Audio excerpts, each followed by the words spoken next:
It's the only useful thing you could do." My sister's words sliced through the air like a razor, her perfect red lips curving into what anyone else would mistake for a smile. But I knew better. I'd seen that expression for 28 years. I'm Eleanor, and I've always been the family disappointment, the black sheep, the broken one.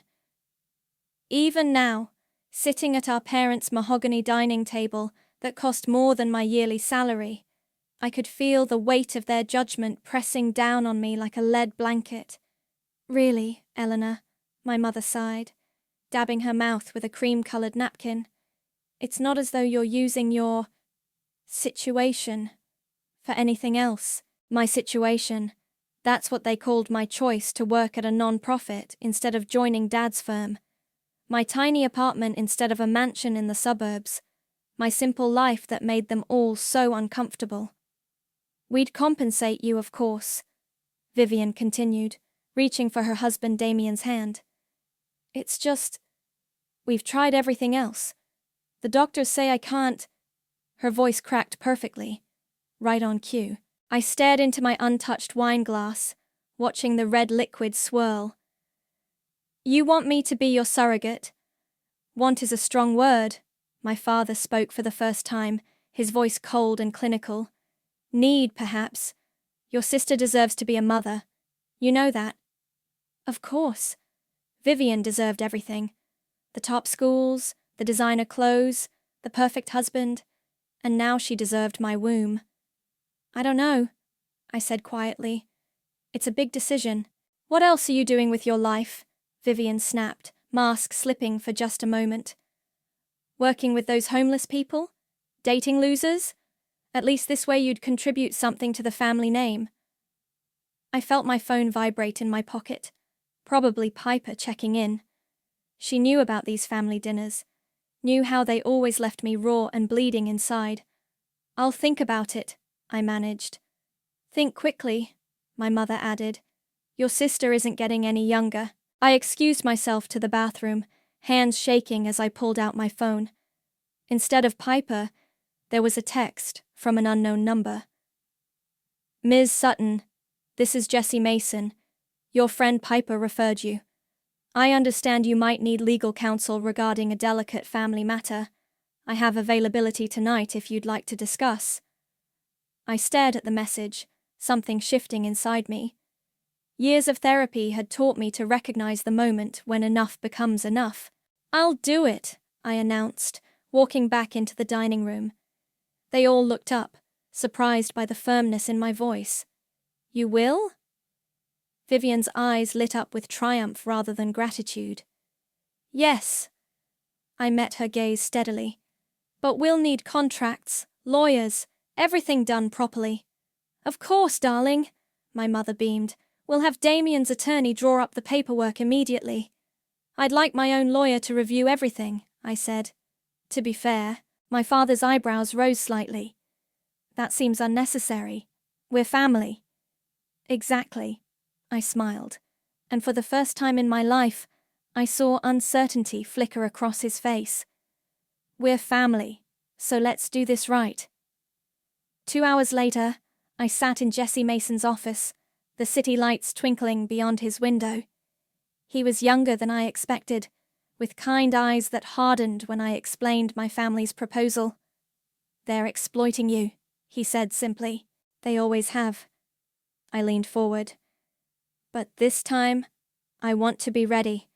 This time, I want it in writing." He studied me for a long moment. "What exactly are you looking for?" "Protection," I said. "Leverage. A way to make sure that once they have what they want, they can't just throw me away again." "We can do that," Jessie nodded slowly. "But Eleanor, are you sure? Once you start down this path," I thought of Vivian's smirk, my mother's sighs, my father's cold dismissal. 28 years of being the family shame, the eternal disappointment, the useful spare parts. "I'm sure," I said, my voice steady. "Draw up the paperwork. Make it ironclad. And Jessie?" I met his eyes. "Make it hurt." He pulled out a legal pad, pen poised. Tell me everything. As I began to speak, I felt something unfamiliar bloom in my chest. It took me a moment to recognize it. Hope. Not the desperate kind I'd clung to for years, hoping they'd finally love me, finally see me. No, this was different. This was power. And for the first time in my life, I was going to use it. Could you explain this section again? I blinked at Damien's lawyer, channeling every ounce of confusion I could muster. All these words are so legal. Zechariah Woods sighed, clearly irritated at having to dumb things down. It's simple, really. This paragraph outlines the terms of surrender. Surrender? I interrupted, my voice small. Relinquishment, he corrected smoothly, of parental rights. Post-birth, you'll sign these forms, and the child will legally become Vivian and Damien's. Vivian drummed her perfectly manicured nails on the conference table. For God's sake, Eleanor, just sign it. We've been here for hours. I pretended to struggle with the pen, watching Zechariah's expensive watch tick away precious minutes. I just want to make sure I understand everything. Perhaps we should reconvene tomorrow, Jesse suggested from beside me, his tone professional but firm. My client needs time to review the documents thoroughly. This is ridiculous, my mother snapped from the corner where she'd been hovering like a disapproving shadow. Eleanor, stop being difficult. I felt Jesse's hand touch my arm briefly. Our signal. I'd stalled long enough. Okay, I said quietly. I'll sign. The relief in the room was palpable. Zechariah pushed the papers toward me, pointing to each signature line with barely concealed impatience. I signed where indicated, my handwriting deliberately shaky. What they didn't know was that Jesse had already reviewed and subtly modified every single page. The changes were microscopic, but crucial. Additional clauses about maternal rights, specific requirements for post-birth documentation, carefully worded provisions about genetic material. There, I said, pushing the contract back. All done. Finally. Vivian stood, already reaching for her phone. I'll call Dr. Phillips and schedule the first appointment. Wait, Jessie spoke up. We need copies for our records. Of course, Zechariah said smoothly. I'll have my assistant handle it. Later that evening, I sat in Jessie's office again, this time with Piper beside me. She'd brought coffee and her unwavering support. Walk me through it one more time, I said to Jesse. What exactly did we change? He spread the contract copies on his desk. 3 main things. First, the parental rights transfer requires specific post-birth documentation that they'll likely overlook in their rush to take the baby. Second, you have complete control over the genetic material used. They can't challenge your choice of donor. And third, he smiled slightly. Well, let's just say there are some very interesting provisions about public disclosure. They'll never see it coming, Piper squeezed my hand. But Elle, are you sure about this? 9 months is a long time to carry their child. It won't be their child, I said quietly. That's the point. My phone buzzed, another text from my mother. Dr. Phillips tomorrow at 9 a.m. Don't be late. And for heaven's sake, wear something appropriate. Once you start this, Jessie warned, there's no going back. Your family, they won't forgive you. I laughed, the sound harsh even to my own ears. They've never forgiven me for existing. At least this time, I'll earn it. The next morning, I sat in Dr. Phillips's pristine office, wearing the conservative dress my mother had deemed almost acceptable. Vivian was there too, of course, already acting like the expectant mother. We'll need to discuss lifestyle changes, Dr. Phillips said, reviewing my chart. No alcohol, limited caffeine. I've already given her a list, Vivian interrupted. She'll be staying in the medical apartment we've arranged. No visitors without approval. We can't risk anything going wrong. I nodded meekly, playing my part. Inside, I felt that same surge of power from before, growing stronger by the day. Eleanor, Dr. Phillips turned to me, her expression serious. Are you absolutely certain about this decision? Surrogacy is a major commitment. Before I could answer, my mother stepped forward. Of course she's certain. It's the least she can do for her sister. I met Dr. Phillips's eyes. Yes, I said softly. I'm certain. On the drive home, Piper called. How did it go? Exactly as expected, I said, watching the city blur past my window. They're already planning my isolation. 9 months, she reminded me. Just 9 months. And then they'll learn, I finished. They'll all learn. I touched my still flat stomach, thinking of the carefully chosen donor, the modified contract, the trap slowly closing around my family. They thought they were getting 9 months of control over my body. They were really getting 9 months to dig their own graves. The medical apartment felt more like a prison than a home. Floor-to-ceiling windows offered a spectacular view of the city, but the electronic locks on the doors reminded me that I wasn't really free to leave. Your sister's concerned about your diet, the day nurse Maria said as she set down another bland meal. She wants you to stick to the approved menu. I pushed the quinoa around my plate. Did my sister mention that she used to hide my asthma inhaler when we were kids? Once I ended up in the ER. Maria's eyes widened, but she quickly schooled her expression. Everything I said would be reported back. That was part of the plan. I'm not supposed to discuss personal matters, she said carefully. Of course not. I smiled. Just like you're not supposed to let me bond with the baby. The baby. My hand drifted to my growing belly. 4 months in, and I could feel him moving now. Little flutters that kept me company during the long, lonely nights. A knock at the door interrupted my thoughts. Vivian swept in, wearing a designer maternity dress that made me want to laugh. She was playing mother while I did all the work. Eleanor, you look pregnant. She wrinkled her nose at my simple sweater and leggings. The doctor says everything's progressing normally? Perfectly, I said. Would you like to feel him kick? She stepped back as if I'd offered her poison. No, that's not necessary. I just came to make sure you're following the rules. Always have, I muttered. Remember when I covered for you after you crashed Dad's car? Or when I took the blame for that party you threw? Ancient history, she waved her hand dismissively. Focus on the present, on doing this one thing right. After she left, I pulled out my phone and sent a quick text to Piper. Another lovely visit from the Ice Queen. Hang in there, she replied. Jessie says everything's on track. I closed my eyes, remembering the day I'd chosen the donor. Jessie had spread profiles across his desk, but I'd already known who I wanted. Lamar Jones, award-winning poet, activist, and Piper's cousin. The man my father had once called exactly what's wrong with this country when a student quoted his work. The baby kicked again, stronger this time.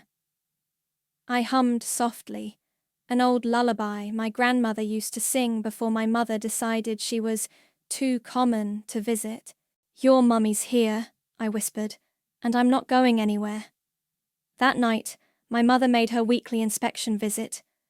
She walked through the apartment like a health inspector, checking for contraband, junk food, unapproved visitors, anything that might compromise the pregnancy. At least you're not getting fat everywhere, she commented, eyeing my figure. Though you never did have Vivian's bone structure. No, I agreed. I got Grandma Rose's looks, the woman you banned from my graduation. She stiffened. Your grandmother made choices that reflected poorly on this family. Like helping at homeless shelters, or sending me birthday cards after you cut her off. Eleanor, her voice turned sharp. What's gotten into you lately?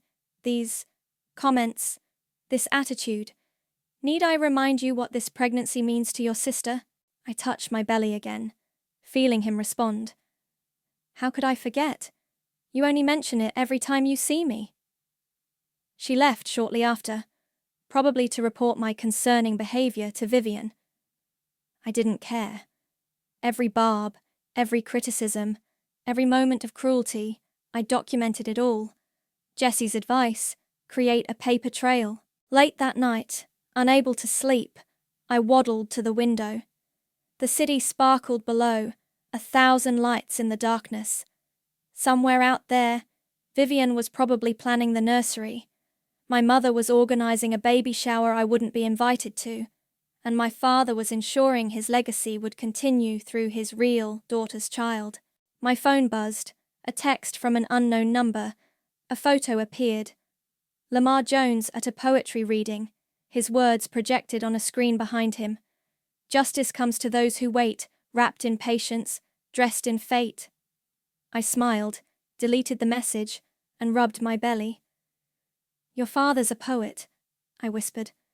And your other family, well, they're about to learn about poetry, and justice, and fate. Maria arrived for the night check, her face troubled. Ms. Vivian called. She wants to reduce your phone privileges. Says you're becoming difficult. Of course she does. I handed over my phone without protest. They could take my connection to the outside world, but they couldn't take my resolve. Or my plan. Just remember, I told Maria as she turned to leave, when everything changes, and it will, you never heard any of this. She paused at the door, then nodded slightly. Another witness, another piece of evidence, another step closer to the day when they'd all realize exactly what they'd done and exactly what they'd created. The contractions hit like waves of fire. I gripped the hospital bed rails, breathing through another surge of pain as monitors beeped around me. Where's my sister? I heard Vivian's voice in the hallway. Is she delivering yet? Mrs. Knight, Dr. Phillips responded. Your sister is in active labor. Perhaps... I need to be there. It's my baby. They burst into the room, Vivian already dressed in a designer outfit perfect for first photos. My mother trailed behind her, phone in hand, probably updating their social circle about the imminent arrival of the next generation. 8 centimeters, the nurse announced. Not much longer now. I closed my eyes against another contraction, remembering the last time I'd been in a hospital. Age 16, severe asthma attack after Vivian, accidentally, sprayed perfume in my face. She'd told everyone I was just being dramatic. Eleanor, my mother's sharp voice cut through the pain. Try not to make such awful noises. It's undignified. A new contraction ripped through me, and I screamed anyway. Hours passed in a blur of pain and clinical voices. Vivian paced the room, checking her watch, while my mother complained about my theatrical performance. Neither of them touched me or offered comfort. It's time, Dr. Phillips finally announced. Eleanor, when I say push... The next 20 minutes were pure agony. I pushed while they watched, like audience members at a show they'd paid for but didn't particularly enjoy.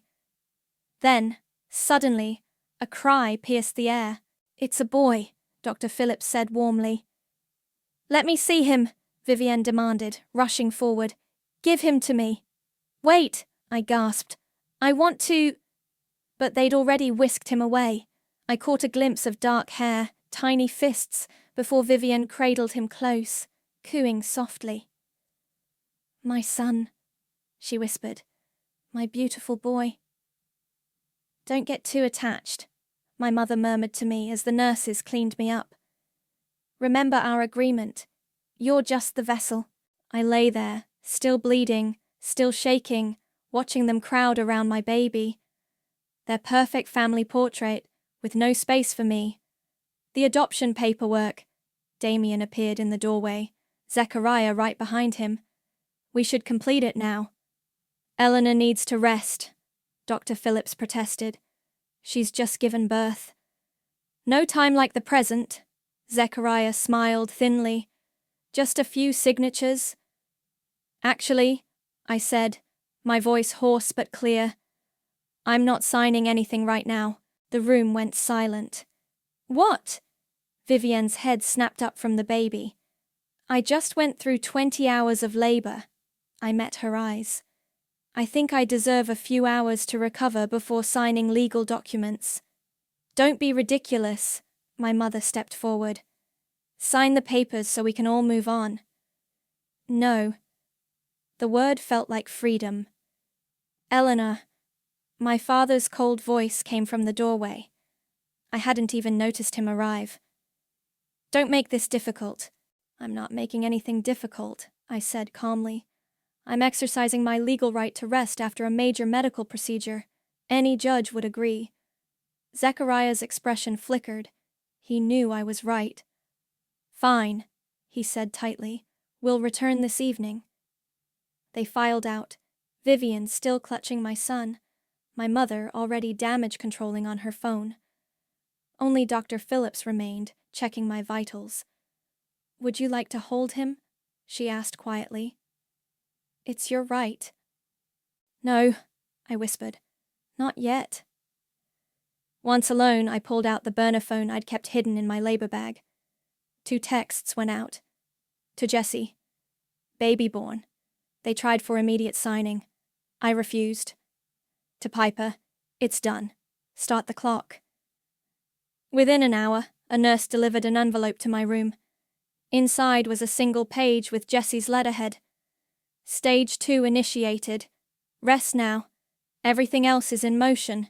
I dozed fitfully, dreaming of tiny fists and dark hair, of poetry readings and justice long delayed. When I woke, the hospital room was dark, and my body ached with emptiness. A different nurse came in, checking my charts. The baby's doing well, she offered kindly. Would you like me to bring him? Has my sister left for the night? Yes, about an hour ago. She said to tell you they'll return in the morning with the papers. I smiled, touching my empty belly. No need to bring him. They'll have him for now. She frowned, confused. They said you didn't want... They say a lot of things, I interrupted gently. But the truth, well, that's coming soon enough. After she left, I opened my phone's photo gallery. The last image, a contract page with a single paragraph highlighted, a paragraph I knew Zechariah had missed in his arrogant haste. Soon, I whispered to the darkness. Very soon.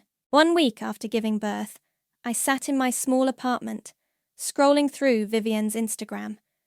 Photo after photo of her miracle baby, each one tagged with Down Blessed and Num New Mom. She'd even done a professional photo shoot, cradling my son in a nursery that cost more than my yearly salary. My phone rang. Unknown number. Eleanor speaking. This is Zechariah Woods. His voice was tight, controlled panic vibrating beneath the surface. We need to discuss the adoption paperwork. Oh? I kept my tone light. Is something wrong? Don't play games. You know exactly what's wrong. The documents you were supposed to sign at the hospital. The ones you tried to force on me right after I gave birth. A pause. Those documents were crucial to finalizing the adoption. Without them, I finished. The baby is legally mine. My other phone, my secure line, buzzed with a text from Jessie. It's happening. Stay calm. Eleanor. Zechariah's voice turned threatening. Your sister and her husband are the intended parents. You signed the surrogacy agreement. Did I? I examined my nails. Maybe you should read that agreement again. Carefully this time. The line went dead. Within minutes, my mother called. What have you done? She hissed. Nothing yet, I said truthfully. I'm just sitting here, reading about my sister's miracle baby online. She's quite the natural mother, isn't she? At least, that's what her Instagram says. We need to talk, now. No, I said firmly. I don't think we do. But your lawyer should probably take a closer look at Section 7, Paragraph 3 of the Surrogacy Agreement. The part about post-birth documentation and genetic material verification. Another hang-up. I smiled, counting down in my head. 3, 2, 1. My phone exploded with notifications. Vivian had gone private on all social media. The professional photos disappeared. The blessed posts vanished. Then came the text from Piper. It's live. I opened the parenting blog she'd sent me. There it was.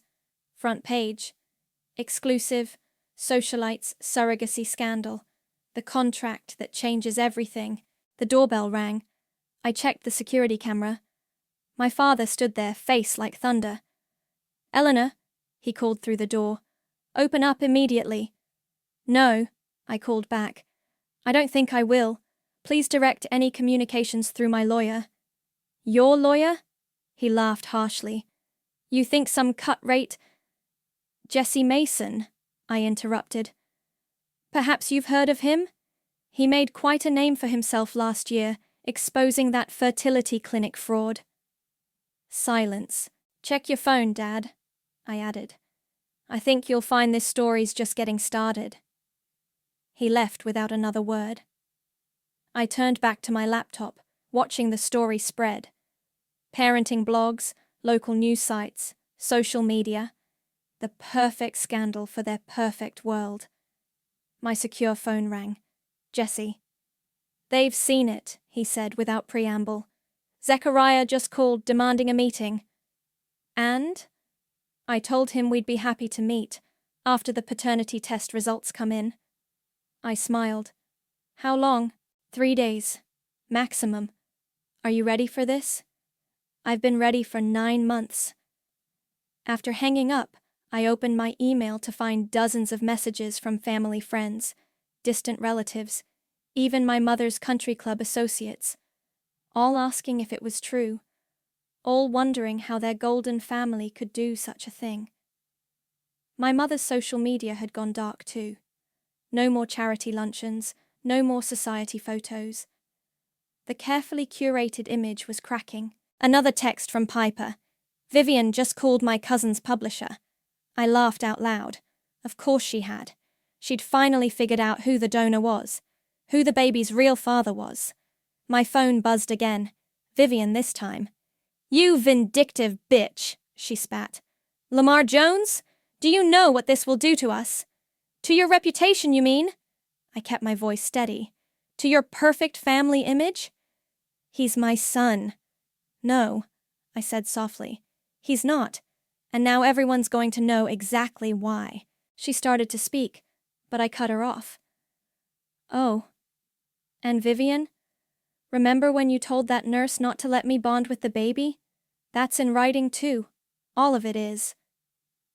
The line went dead, but I didn't care. I opened my laptop and began typing. Dear son, one day you'll want to know the truth. Here it is, from the beginning. The words flowed easily now. After all, I had proof of everything.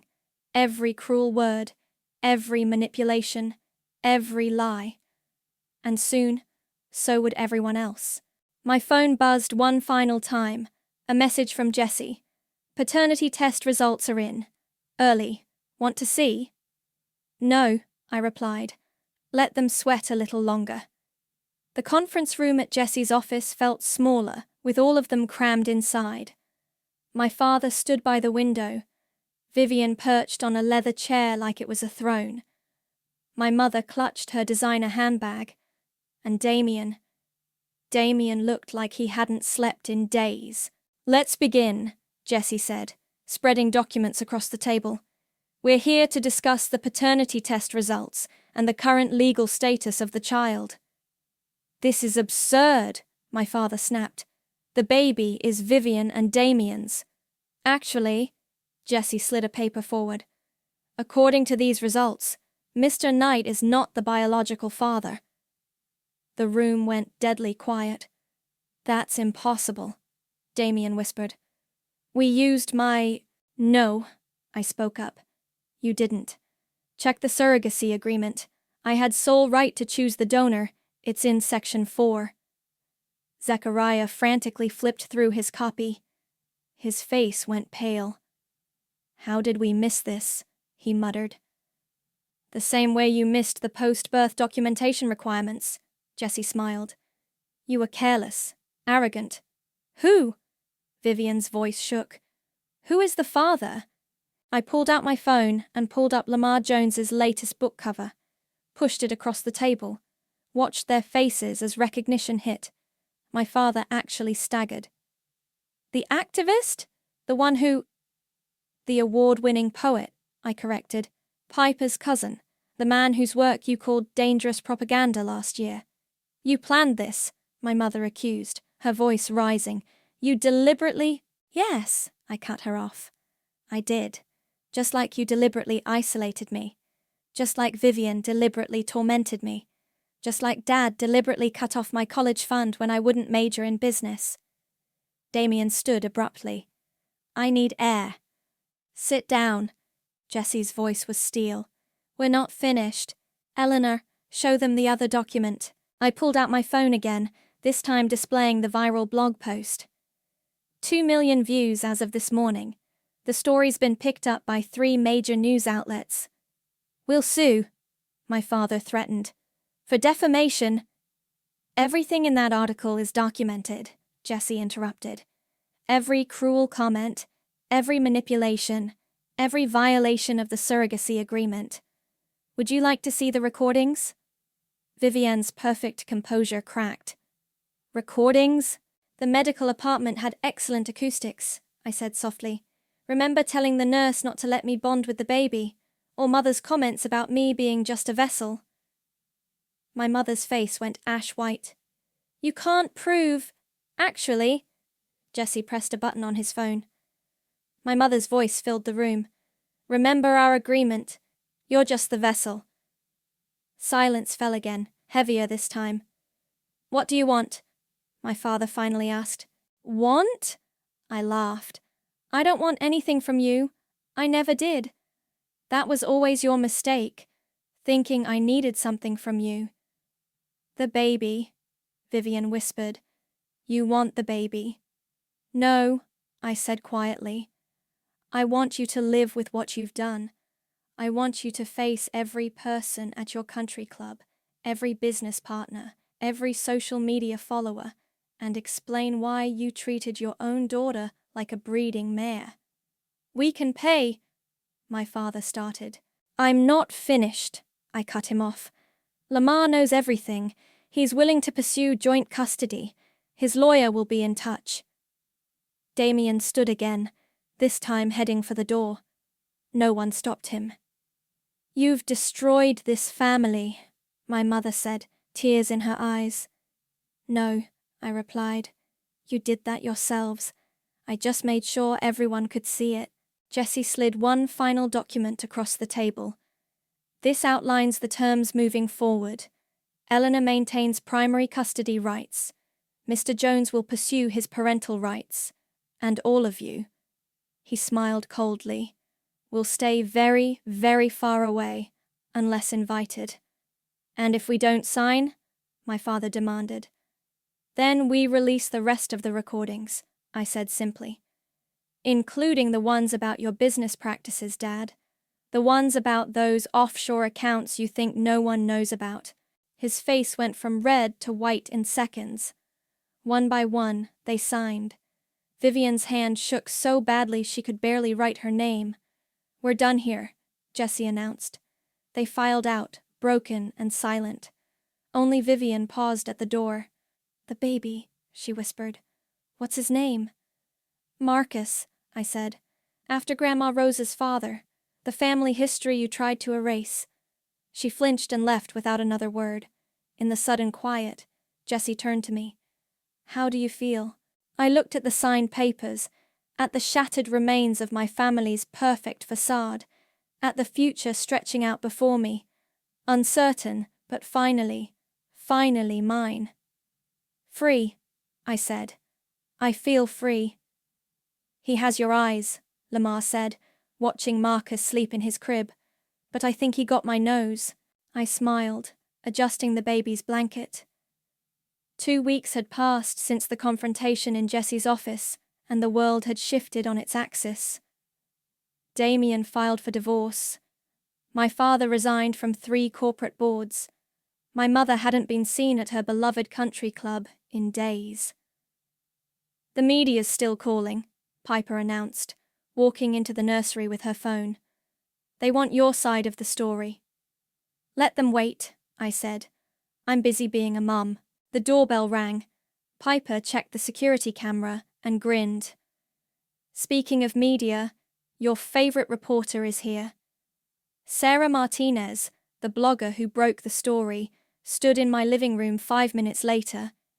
She'd earned my trust by focusing on the legal and ethical implications rather than sensationalizing the drama. "How are they handling the fallout?" she asked, setting up her recorder. "About as well as you'd expect." I settled into my chair, Marcus peaceful in my arms. "Vivian's PR team quit yesterday. Apparently they don't appreciate being lied to." "And your father's companies?" "3 major investors have pulled out," Lamar supplied. "They're citing ethical concerns about his leadership." Sarah nodded, taking notes. "The fertility clinic is under investigation too. Something about improper documentation of genetic materials. No comment on ongoing investigations," I smiled, "but Jesse's very thorough." "What about your mother's social circles?" I thought about the texts I'd received from her former friends, women apologizing for enabling the abuse, for turning blind eyes, for believing the lies. "Let's just say she's discovering who her real friends are," I said diplomatically. The interview continued, touching on surrogacy rights, family dynamics, and the power of documentation. Throughout it all, Marcus slept soundly, unaware he was at the center of a storm that had shaken my family's world to its foundation. After Sarah left, Lamar turned to me. "You're being kinder than they deserve." "Maybe." I adjusted Marcus's tiny hat, hand-knitted by Grandma Rose, who'd moved in temporarily to help. "But this isn't about revenge anymore. It's about truth." My phone buzzed. A text from Jesse. "Vivian's trying to spin this. Check the news." We gathered around Piper's laptop, watching my sister's first public statement. She stood at a podium, tears streaming down her perfect face. "I only wanted a child," she sobbed. "My sister took advantage." The video cut off as Lamar's lawyer, Regina, appeared on screen instead. "Ms. Knight's statement is false and potentially defamatory. We have extensive documentation proving the systematic exploitation of my client's daughter by her family. Would you like to hear the recordings?" Vivian's press conference ended abruptly. "Regina's good," Piper grinned. "She learned from Jesse," I said, just as my phone buzzed again. Unknown number. "Eleanor." Damien's voice was rough. "Can we talk?" I put him on speaker. "About what?" "I didn't know," he said quietly. "About your childhood, the abuse, any of it. Vivian told me you were unstable, that you needed control. And you believed her," I finished. "Without ever asking me." "Yes." He paused. "I'm sorry." "Keep the apology," I said. "Just tell the truth when they ask you in court." After hanging up, I found Lamar watching me thoughtfully. "You're different than I expected," he said. "When Piper first told me about her friend who needed a donor..." "You thought I was out for revenge?" "I thought you were broken," he smiled. "But you're not. You're steel." Marcus stirred, whimpering softly. I lifted him, breathing in his sweet baby scent. I had to be. The doorbell rang again. This time Grandma Rose answered it. Her sharp intake of breath made us all turn. Vivian stood there, mascara streaked, designer outfit wrinkled. "Please," she whispered. "Please let me explain." "No," I said firmly, holding Marcus closer. "You don't get to explain. You don't get to rewrite this story." "He's not," Lamar cut in, stepping forward. He's our son, and you need to leave. She stared at Marcus, at his dark curls so like his father's, at his eyes so like mine. I never thought. That's right, I said quietly. You never thought about anyone but yourself, and now you never have to think about us again. Grandma Rose closed the door gently but firmly. In the silence that followed, Marcus yawned and opened his eyes. My eyes, in Lamar's face, looking toward a future free from the poison of my past. Well, Piper broke the tension. Who's ready for dinner? I'm thinking celebration takeout. I laughed, bouncing Marcus gently. Celebration sounds perfect. Dear Marcus, I typed, the gentle sound of his breathing in the baby monitor beside me. Today you smiled for the first time. A real smile, not just gas. Your father caught it on camera, and Grandma Rose cried. The autumn wind rattled the windows of our new home, a modest but warm house far from my family's cold mansion. Piper dozed on the couch, having refused to leave after helping with the move. My phone buzzed. A news alert about my father. Another board resignation. Another company distancing itself. The mighty were falling, one carefully constructed lie at a time. The doorbell rang. Through the security camera, I saw Jesse holding a thick envelope. It's done, he said when I let him in. The last appeal was denied. Your sister's restraining order is permanent. I took the envelope, feeling its weight. And my mother? The country club board voted yesterday. Her membership has been permanently revoked. He smiled slightly. Apparently, they don't appreciate members who exploit their children. Piper stirred on the couch. Tell her the best part. Ah, yes. Jesse pulled out his phone. Your father's offshore accounts? The ones you mentioned during the confrontation? The SEC is very interested in those. The baby monitor crackled with Marcus's soft fussing. I headed to the nursery, Jesse and Piper following. Hey, little man. I lifted him from the crib. Look who's here. Marcus blinked at Jesse with my eyes, then broke into another heart-melting smile. He's getting so big, Jesse observed. Hard to believe he's the same baby from when they tried to steal him, I finished. When they thought they could just take what they wanted, like always. Mom. Lamar's voice came from the doorway. He'd been writing in his study. Everything okay? Better than okay. I handed him the envelope. It's really over. He read through the documents quickly, his poet's eyes catching every detail. They can't hurt you anymore. Either of you. The doorbell rang again. This time Grandma Rose appeared on the camera, holding grocery bags. I'm making your favorite, she announced, bustling into the kitchen. That pasta your mother always said was too common for her table. I watched her unpack ingredients, her movements sure and loving. She'd moved into the guest house last week, refusing to miss a moment of Marcus's childhood. Eleanor, Jesse caught my attention. There's one more thing. The support group. They'd like you to speak next week. The support group. Other surrogates who'd been exploited, other black sheep who'd been used and discarded. I'd found them during the media storm, when my story gave others courage to speak out. I'll be there, I said. Marcus grabbed at my necklace, a simple silver key, matching the one I'd given Lamar. Not a symbol of chains, but of choice, of freedom. Tell them everything, Piper urged. Every detail. No, I smiled. I'll tell them about healing, about family, real family. The afternoon settled into comfortable routine.